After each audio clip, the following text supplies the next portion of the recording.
नमस्कार दोस्तों, स्वागत है आपका तिवारी एकेडमी में। दोस्तों, आज के इस वीडियो में हम बात करेंगे कक्षा 7 के सामाजिक विज्ञान में राजनीति विज्ञान के अध्याय 9 की। राजनीति विज्ञान का अध्याय 9 जिसका शीर्षक है समानता के लिए संघर्ष। तो चलिए शुरू करते हैं और बढ़ते हैं इस अध्याय में आगे।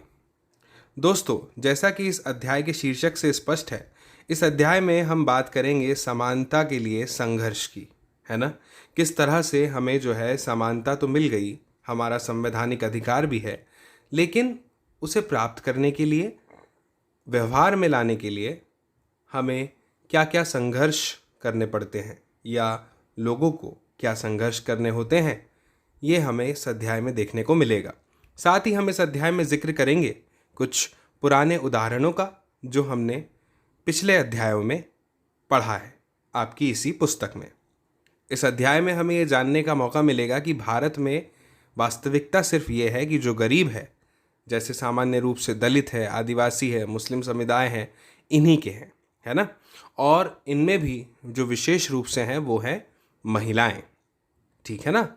2011 को जो जनगणना हुई थी उसके अनुसार जनसंख्या में 48.5% महिलाएं हैं, 14.2% मुस्लिम हैं, 16.6% दलित हैं और 8.6% आदिवासी है ना।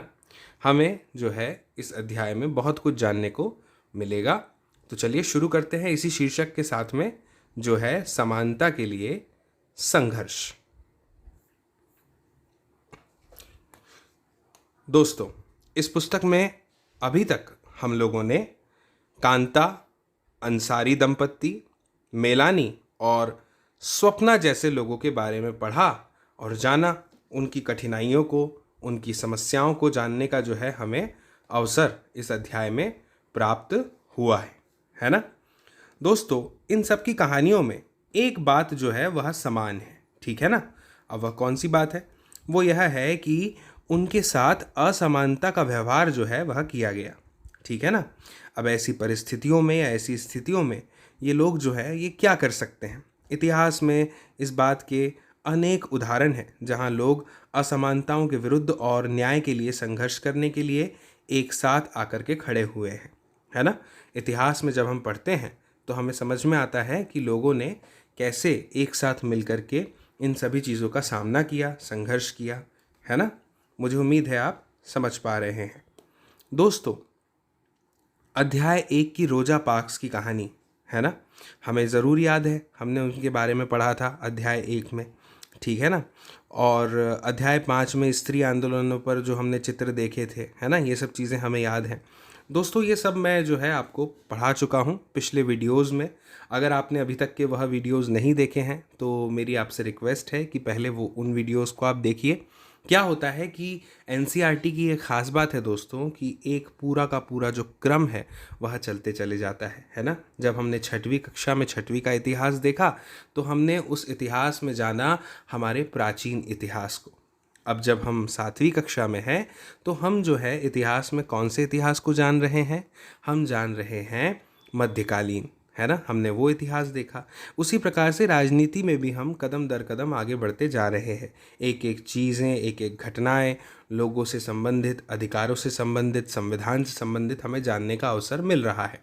लेकिन ये सब कुछ जो है क्रमगत अध्ययन के अनुरूप है ना।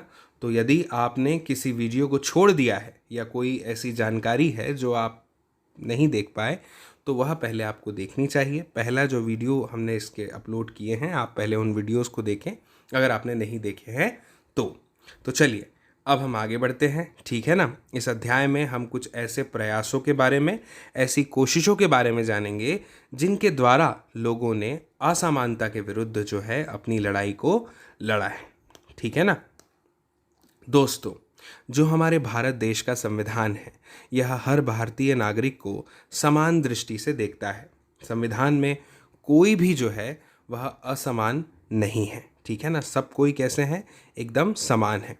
पुस्तक के पहले हिस्से में हमने यह पढ़ा है कि राज्य और उसके कानून की दृष्टि में किसी भी व्यक्ति के साथ उसकी जाति, लिंग, धर्म तथा उनके अमीर या गरीब होने के आधार पर किसी तरह का कोई भी भेदभाव नहीं किया जा सकता है। है ना।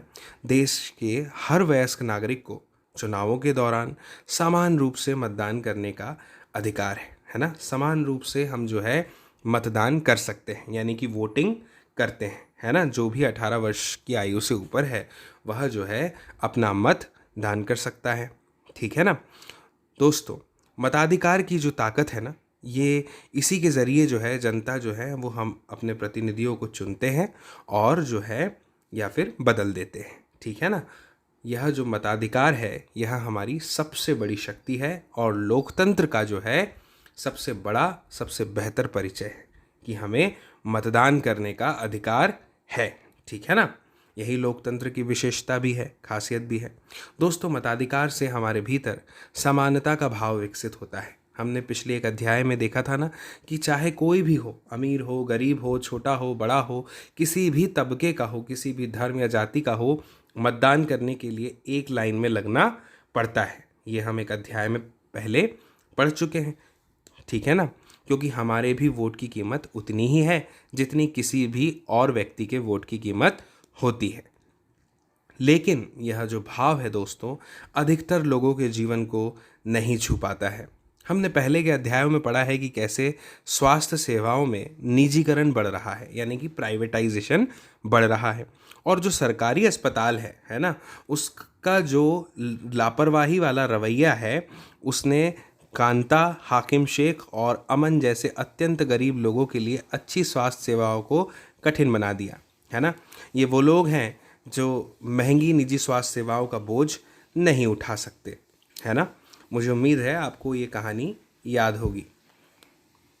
इसी तरह एक बूढ़ी औरत जो घर पर अच्छा अचार बनाती है, बड़ी कंपनियों के लंबे चौड़े विज्ञापन, खर्च और अनेक संसाधनों के सामने कमज़ोर हो जाती है और उनसे पिछड़ जाती है।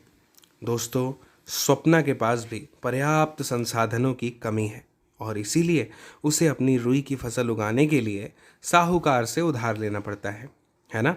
दोस्तों, यही कारण है कि उसे मजबूरी में अपनी अच्छी फसल को भी जो है वो कम कीमत में बेचना पड़ता है। दोस्तों, हमारे पूरे देश भर में मिलानी की तरह से घरेलू काम करने वाली लाखों महिलाएं हैं जो लगातार मेहनत से दूसरों के घरों का काम करती हैं। इसके बाद भी वे अपमानित होने को विवश हैं, मजबूर हैं। और इसका एक ही कारण है, संसाधनों के अभाव में स्वयं का कोई काम नहीं कर पाती हैं वो।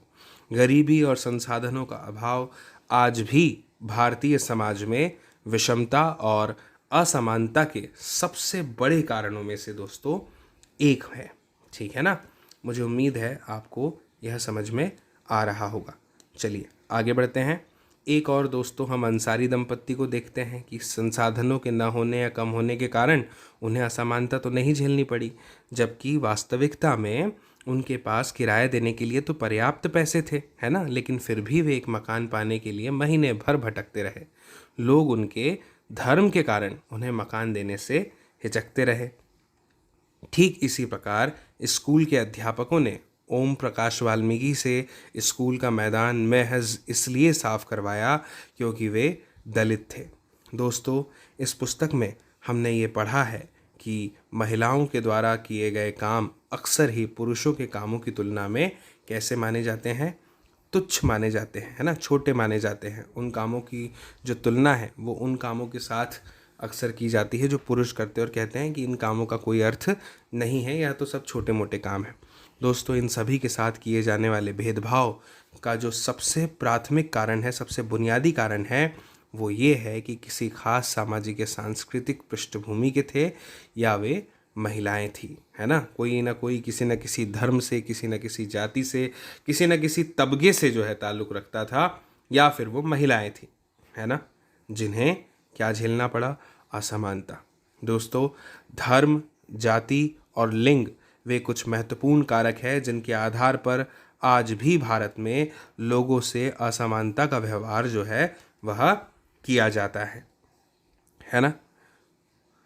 गरीबी, मानवीय गरिमा का अभाव और कुछ विशेष समुदायों के प्रति अपमान जैसे कारक अक्सर ऐसे मिले जुले ढंग से सामने आते हैं कि यह तय करना कठिन हो जाता है कि कहाँ एक तरह की असमानता खत्म होती है और कहाँ दूसरी असमानता शुरू हो जाती है। दोस्तों, हमें अक्सर अपने आसपास ऐसी असमानताएं देखने को मिल जाती हैं जो लोगों के व्यवहार द्वारा प्रकट होती हैं, ठीक है ना। कई बार आपने देखा होगा कि बस में जो है, अगर एक सीट खाली है तो वहाँ पर पहले उस व्यक्ति को बिठाया जाता है जो कि उस किसी गांव या शहर से ताल्लुक़ रखता है और जो कि थोड़ा अमीर है ना। वहीं पे जैसे कि जो कुछ लोग हैं जो मजदूर हैं या फिर लेबर हैं, जो गरीब लोग हैं, उनके साथ में असमान व्यवहार किया जाता है ना। उनके साथ सही से सम्मानपूर्वक बात भी नहीं की जाती, है ना। ऐसे अक्सर उदाहरण आपने देखे होंगे, हमारे सामने आते रहते हैं, जबकि वह भी हमारे समान ही उतना ही उनका जो मत है, जो वोट है, वो मायने रखता है जितना कि हमारा, है ना। लेकिन इसके बावजूद जो है ये असमान व्यवहार हमारे आसपास जो है हमें देखने को मिलते हैं, ठीक है ना। तो दोस्तों, कहाँ पे ये असमानता ख़त्म होती है और दूसरी असमानता शुरू हो जाती है, यह बताना अत्यंत कठिन है, ऐसा इन 3 लाइनों में बताया गया है दूसरे पैराग्राफ की।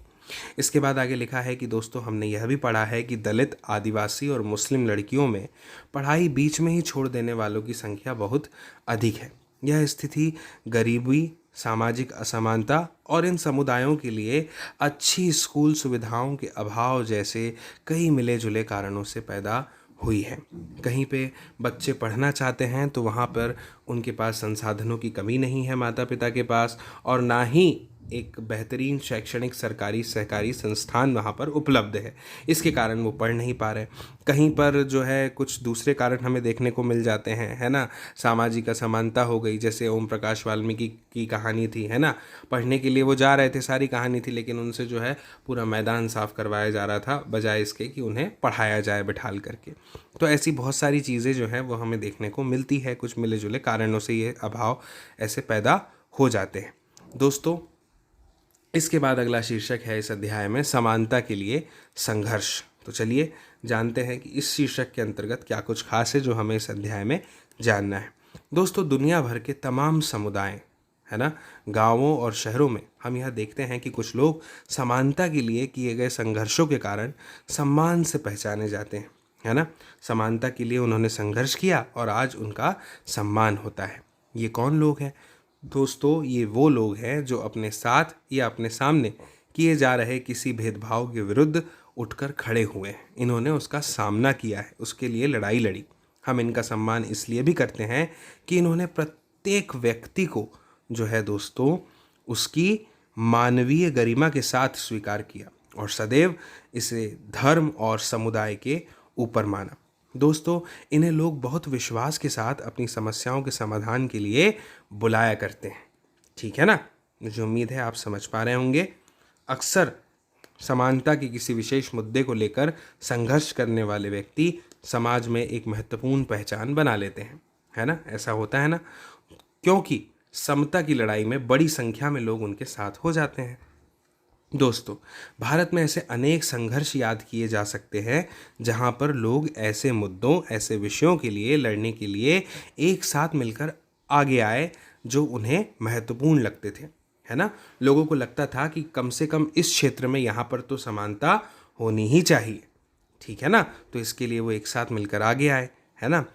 दोस्तों, याद कीजिए अध्याय 5 की, उसमें हमने जाना था कि कैसे और किन तरीकों से, प्रकारों से समानता के लिए महिलाओं का आंदोलन खड़ा हुआ था, है ना।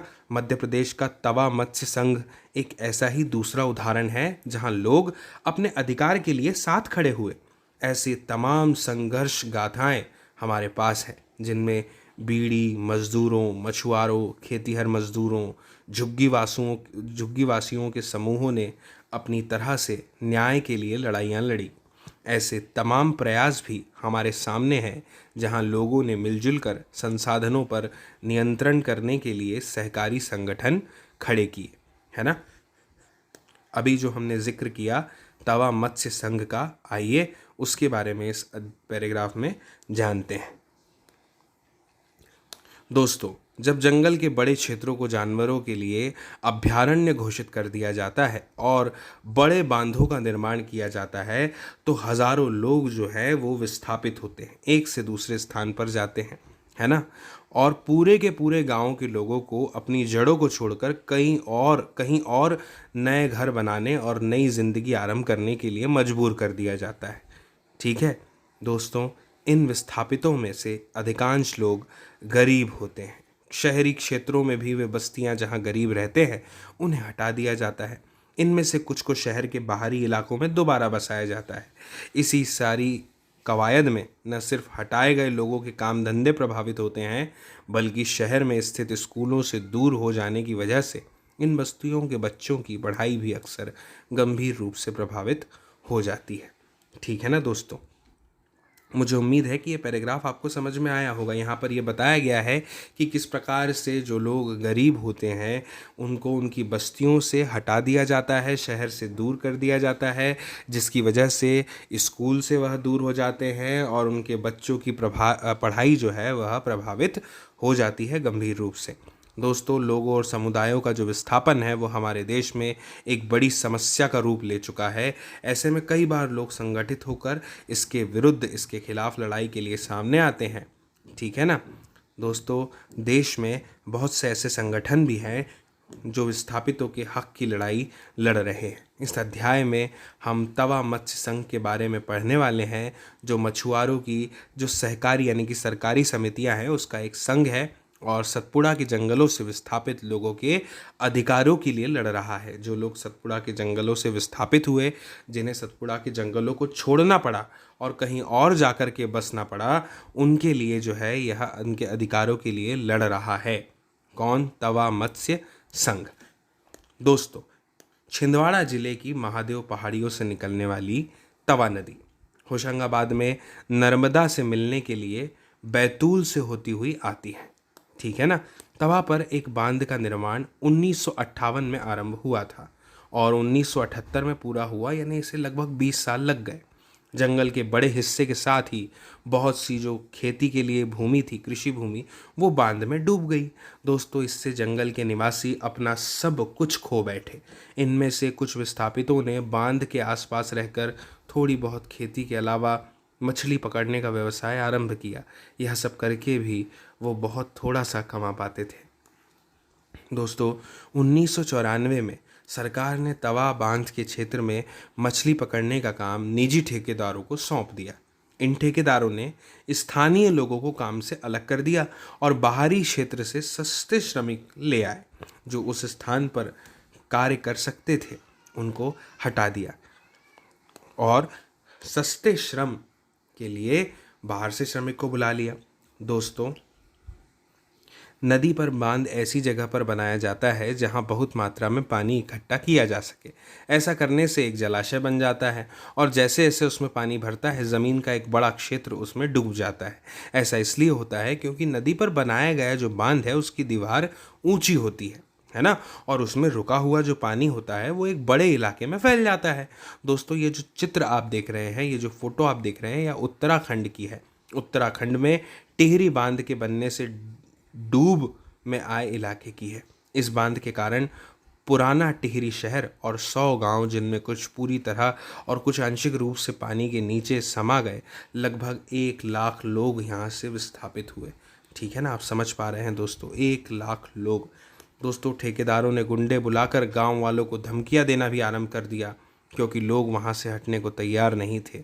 गांव वालों ने एकजुट होकर तय किया कि अपने अधिकारों की रक्षा के लिए लड़ने और संगठन बनाकर सामने खड़े होने का वक्त आ गया है। इस तरह तवा मत्स्य संघ नाम के संगठन को बनाया गया। दोस्तों, नवगठित तवा मत्स्य संघ यानी TMS ने सरकार से मांग की कि लोगों के जीवन निर्वाह के लिए बांध में मछलियां पकड़ने के काम को जारी रखने की अनुमति दी जाए। दोस्तों, ये मांग करते हुए चक्का जाम शुरू किया गया।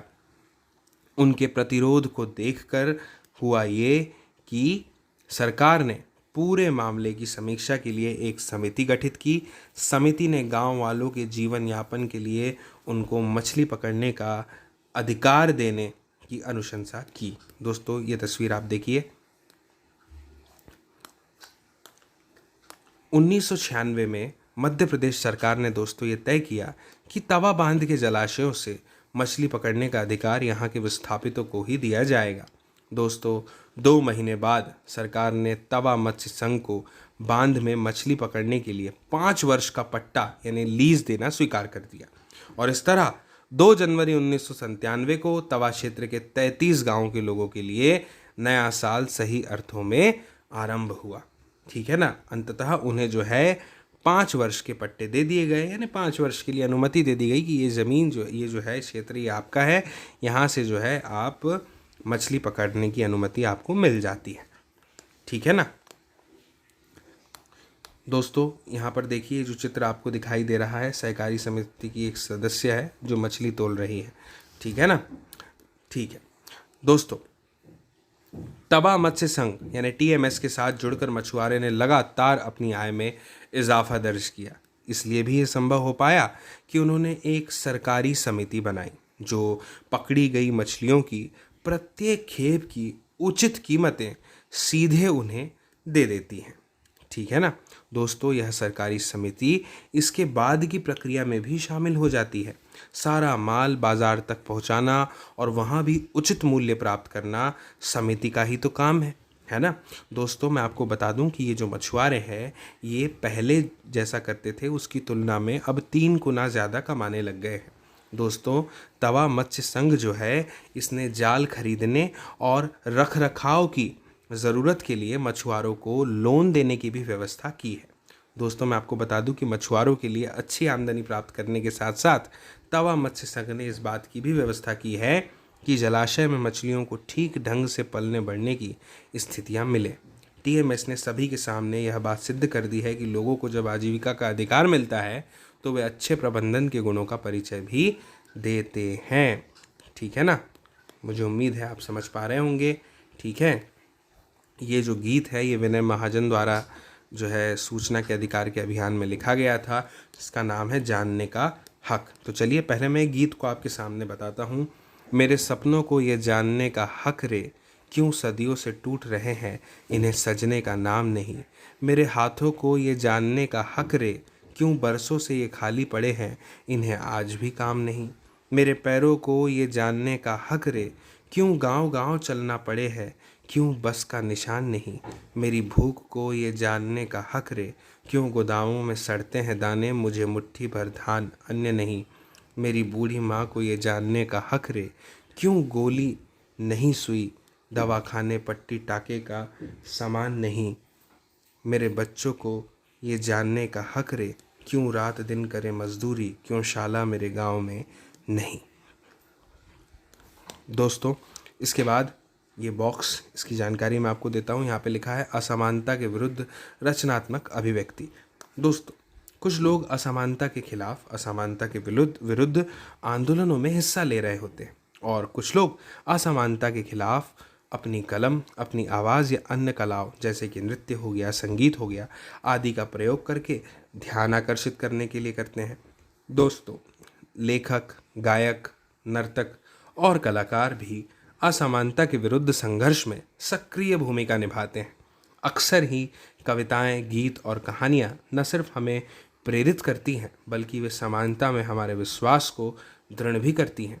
वे न सिर्फ हमें प्रेरित करती हैं बल्कि हमें सही दिशा में चलना भी सिखाती हैं।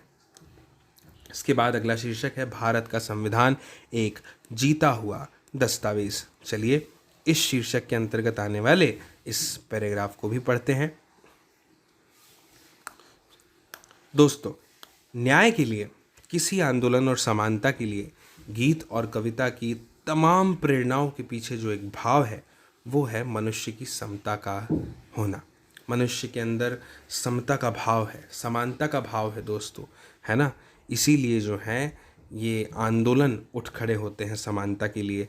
अलग अलग रूप से, अलग अलग कलाओं के माध्यम से, नृत्य के माध्यम से, संगीत के माध्यम से, कविताओं के माध्यम से, लेखन के माध्यम से फिर ये सामने आते हैं।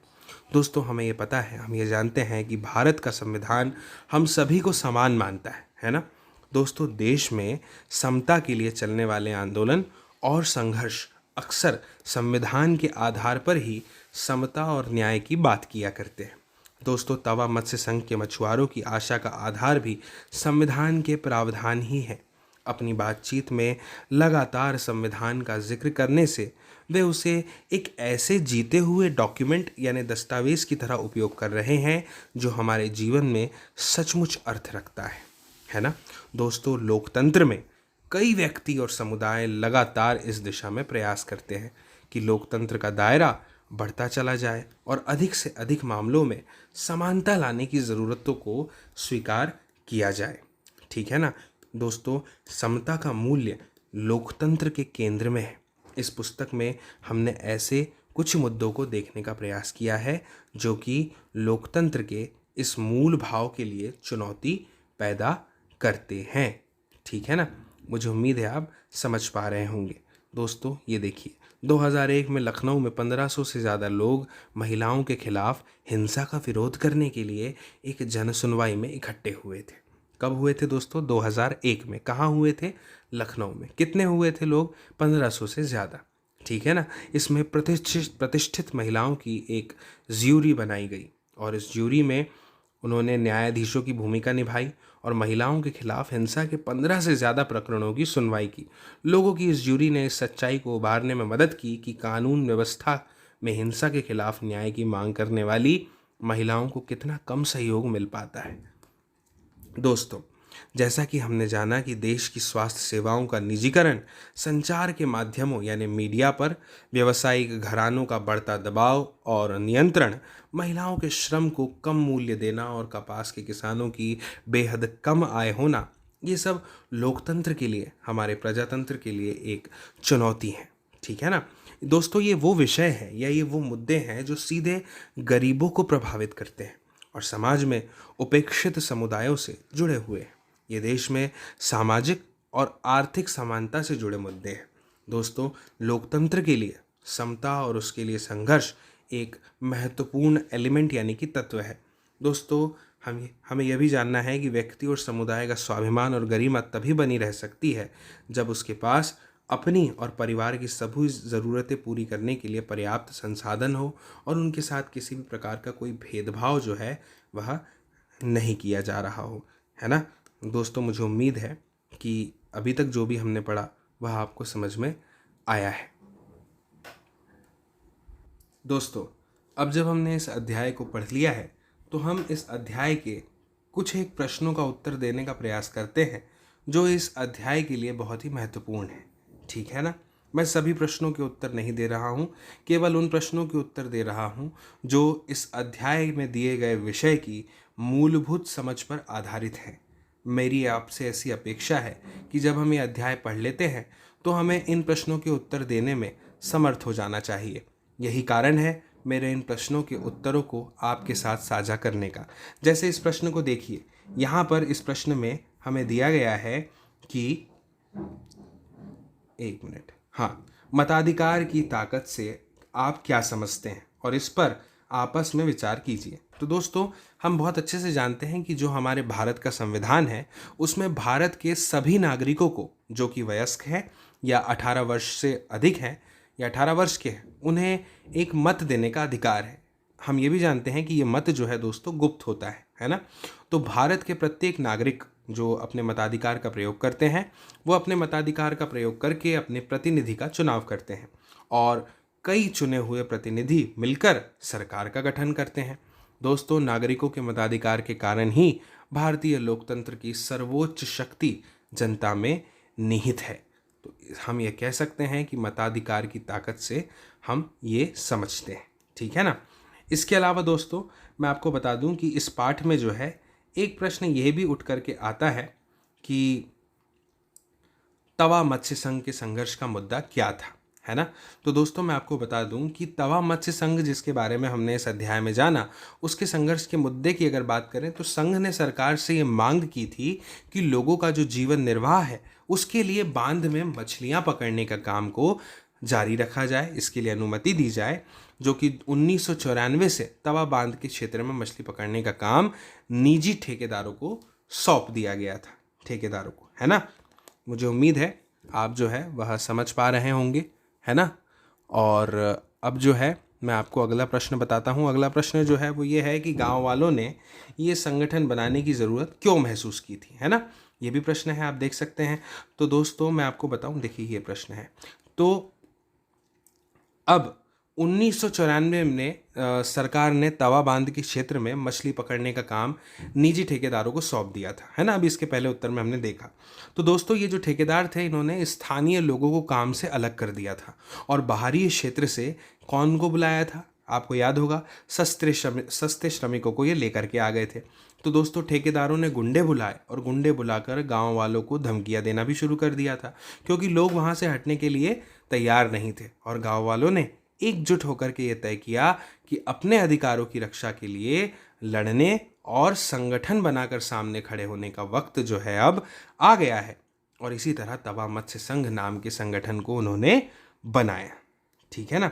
मुझे उम्मीद है कि आपको ये समझ में आया होगा। एक और प्रश्न देखिए, यहाँ पर ये प्रश्न जो है लिखा हुआ है कि क्या आप सोचते हैं कि तवा मत्स्य संघ की सफलता का कारण था ग्रामीणों की बड़ी संख्या में भागीदारी, है ना। इस संबंध में हमें 2 पंक्तियां लिखने को कहा जा रहा है। तो दोस्तों मैं आपको बता दूं कि ये बात बिल्कुल सही है ना। तवा मत्स्य संघ की सफलता का कारण ग्रामीणों की बड़ी संख्या में भागीदारी ही था।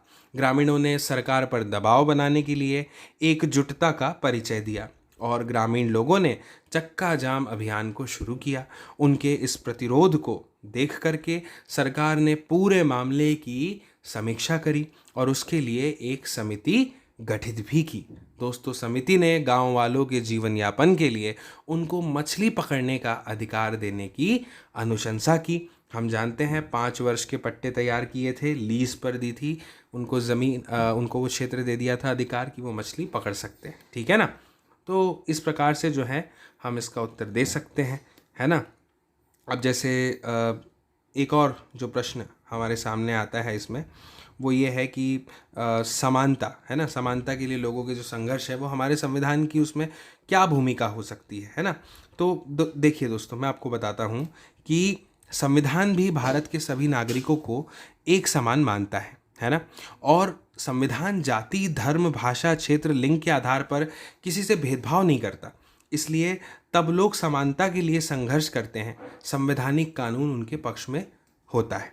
दोस्तों जब भी समानता के लिए संघर्ष का मामला न्यायालय में जाता है, न्यायालय संविधान को ध्यान में रखते हुए फैसला संघर्ष करने वालों के पक्ष में देता है। और दोस्तों इसीलिए समानता के लिए लोगों के संघर्ष में संविधान की हमेशा एक महत्वपूर्ण भूमिका होती है। दोस्तों मुझे उम्मीद है कि यह अध्याय आपको पूरी तरह से समझ में आया होगा, और यदि आपको समझ में आया है तो ये आपसे अपेक्षित है कि आप इस वीडियो की लिंक को जो है सभी के साथ में साझा करें, अपने दोस्तों, साथियों, सहपाठियों, मित्रों, परिजनों के साथ में, ताकि वे सभी लोग इस वीडियो को देखें और समझें और ये सब जानकारी प्राप्त करें। दोस्तों जल्दी मिलते हैं अगले वीडियो में, तब तक के लिए नमस्कार।